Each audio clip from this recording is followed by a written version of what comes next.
Hello दोस्तों, कैसे हैं आप सब। आई होप कि आप सब अच्छे होंगे। दोस्तों, आज हम लोग क्लास 11th का लास्ट टॉपिक पढ़ने वाले हैं, जो कि है आधुनिकीकरण के रास्ते। इसमें हम लोगों को 3 देश के बारे में पढ़ना था: चीन, जापान और कोरिया। जापान और चीन पर पहले ही वीडियो बन चुका है। आज का जो है हम लोग का टॉपिक वो है कोरिया, यानी कोरिया के बारे में आज हम लोग पढ़ेंगे। ये क्लास 11 का लास्ट टॉपिक है। इसके बाद हम लोग क्लास 12 का हिस्ट्री स्टार्ट कर देंगे। तो चलिए वीडियो को आगे बढ़ाते हैं और इसे समझने का प्रयास करते हैं।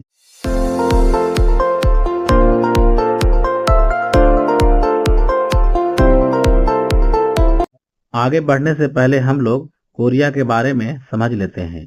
ये दोस्तों वर्ल्ड का मैप है और यहाँ पे हम लोगों का प्यारा देश भारत है। उसी के जस्ट ऊपर में है चाइना। चाइना के इधर है जापान और इसी के बीच में कोरिया है, जो कि आज 2 भाग में बट गया है, उत्तर कोरिया और दक्षिण कोरिया। यहाँ पे आप देख सकते हैं ये एशिया का मैप है और एशिया के मैप में ये पीले कलर का इतना बड़ा ये चीन है। चीन के बगल में उत्तर कोरिया और दक्षिण कोरिया, ये दोनों देश आज भले ही बट गए हैं, पहले एक ही थे। और उसी के जस्ट बगल में है जापान और उसके ऊपर इतना बड़ा रूस। यहाँ पे आप देख सकते हैं साउथ कोरिया है और उसी के ऊपर में ये छोटा सा देश नॉर्थ कोरिया है। कोरिया में शुरू से ही जोसोन वंश का राज चल रहा था, जो कि 1392 से लेकर के 1910 तक चलता है।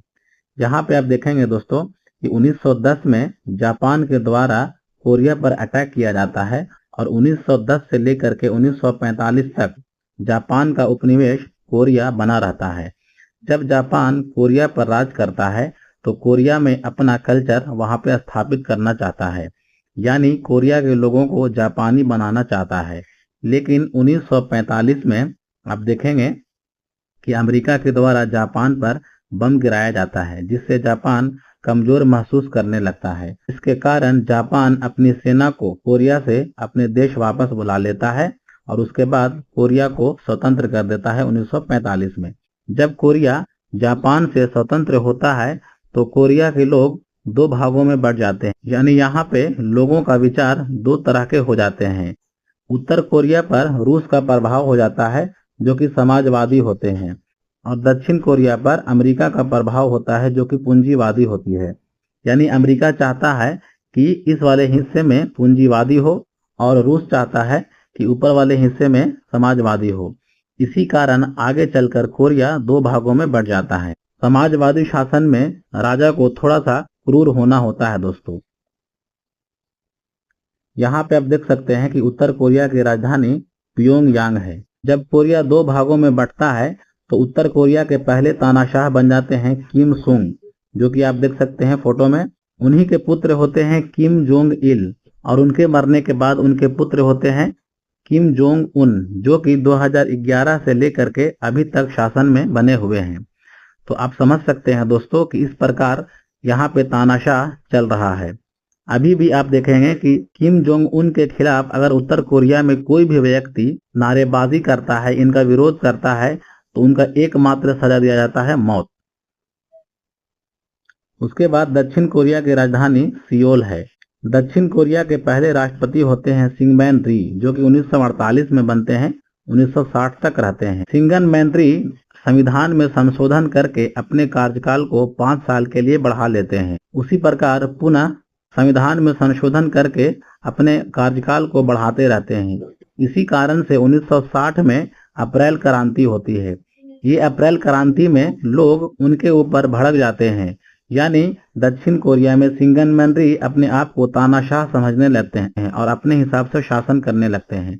यही कारण से वहां के लोग भड़क जाते हैं, जिसके बाद सिंगमैन री को इस्तीफा देना पड़ता है। उसी का ही नाम है अप्रैल क्रांति। और उसके बाद दक्षिण कोरिया में फिर से चुनाव होता है और दूसरे राष्ट्रपति बनते हैं पार्क चुंग ही। यह दोस्तों 5 वर्षीय योजना लाते हैं और उसके बाद सैमोल आंदोलन भी करते हैं 1970 में। यह निर्यात उन्मुख भी होते हैं।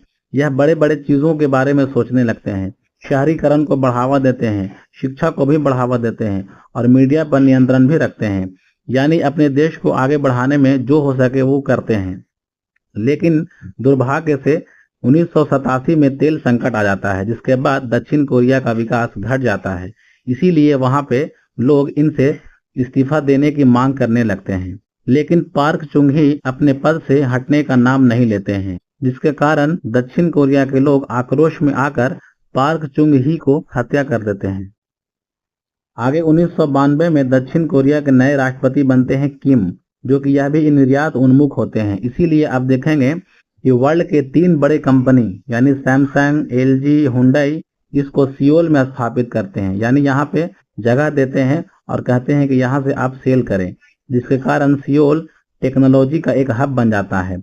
उसके बाद दक्षिण कोरिया की पहली प्रधानमंत्री बनती है पार्क खन हे। यहाँ पे आप मिटा लेंगे दोस्तों, खन हे, खान नहीं खन। पार्क chung ही के बेटी होती है पार्क खन और वर्तमान में दक्षिण कोरिया के राष्ट्रपति हैं यूं सूक येओल। पिछले वीडियो का क्वेश्चन था कि चीन की राजधानी क्या है। इसका राइट आंसर है बीजिंग, यानी बीजिंग चीन की राजधानी है। और आज का पहला सवाल, कोरिया में जोसोन वंश का शासन कब तक चला था। राइट आंसर है 1392 से 1910। 1910 में जापान कोरिया पर आक्रमण करके उसे जीत लेता है और उसके बाद 1910 से लेकर के 1945 तक कोरिया जापान का उपनिवेश बना रहता है। दोस्तों आपको बता दें कि एक मजबूत देश दूसरे कमजोर देश पर अटैक करके उस पर शासन करता है, उसी को ही उपनिवेशवाद कहा जाता है। जैसे भारत पर इंग्लैंड का राज चलता था, यानी भारत इंग्लैंड का उपनिवेश था, उसी तरीके से कोरिया जापान का उपनिवेश था।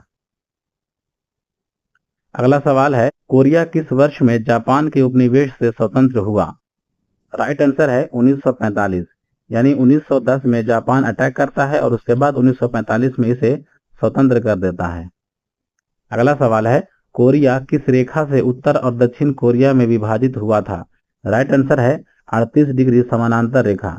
इसी तरीके से कनाडा और अमेरिका के बीच 49 डिग्री समानांतर रेखा खींचा है दोस्तों, तो इसे भी आप याद रखेंगे। अगला सवाल है, उत्तर कोरिया की राजधानी कौन सी है। राइट आंसर है प्योंगयांग। अगला सवाल है, दक्षिण कोरिया में अप्रैल क्रांति किस वर्ष हुई थी। राइट आंसर है 1960। अगला सवाल है, दक्षिण कोरिया के प्रथम राष्ट्रपति कौन थे। राइट आंसर है सिंगमैनरी। अगला सवाल है, दक्षिण कोरिया का सैमोल आंदोलन किस वर्ष शुरू हुआ था। राइट आंसर है 1970।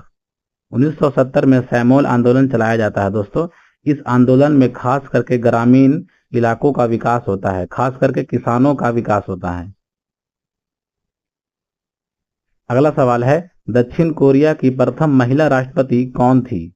इसका राइट आंसर है पार्क खन हे और यह पार्क chung ही के पुत्री थी।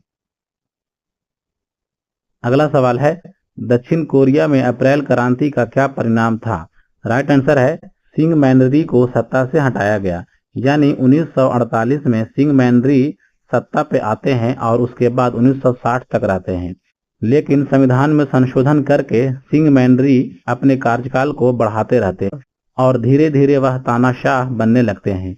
इसी कारण से वहां के लोग इन पर भड़क जाते हैं और इनका विरोध करने लगते हैं, जिसके कारण 1960 में इनको सत्ता से हटा दिया जाता है। अगला सवाल है, सैमोल आंदोलन का उद्देश्य क्या था। राइट आंसर है ग्रामीण इलाकों का विकास, खास करके किसानों का। अगला सवाल है, कोरियाई युद्ध के दौरान अमेरिका और संयुक्त राष्ट्र किस पक्ष का समर्थन कर रहे थे। राइट आंसर है दक्षिण कोरिया, यानी दक्षिण कोरिया पर अमेरिका का प्रभाव होता है, इसीलिए अमेरिका उसका साथ देता है। उसी प्रकार उत्तर कोरिया पर रूस का प्रभाव होता है, इसीलिए उत्तर कोरिया का साथ रूस देता है। अगला सवाल है, कोरियाई युद्ध के बाद उत्तर और दक्षिण कोरिया के बीच संघर्ष विराम समझौता किस वर्ष हुआ था।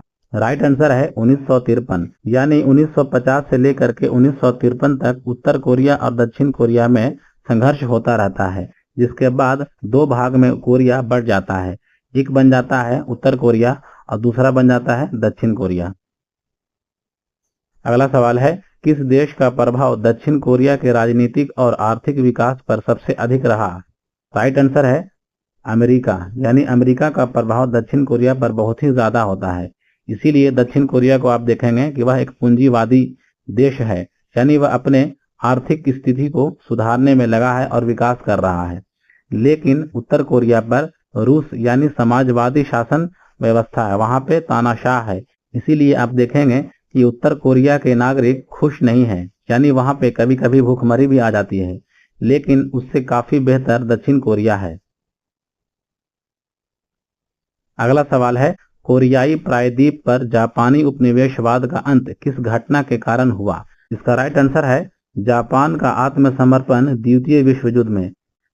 1941 में जापान अमेरिका के पर्ल हार्बर पर अटैक करता है, जिसके बाद अमेरिका द्वितीय विश्व युद्ध में डायरेक्ट शामिल होता है और उसके बाद 1945 में अमेरिका जापान पर बम गिरा देता है, जिससे वह कमजोर महसूस करने लगता है, जिसके बाद वह अमेरिका के सामने आत्मसमर्पण कर देता है।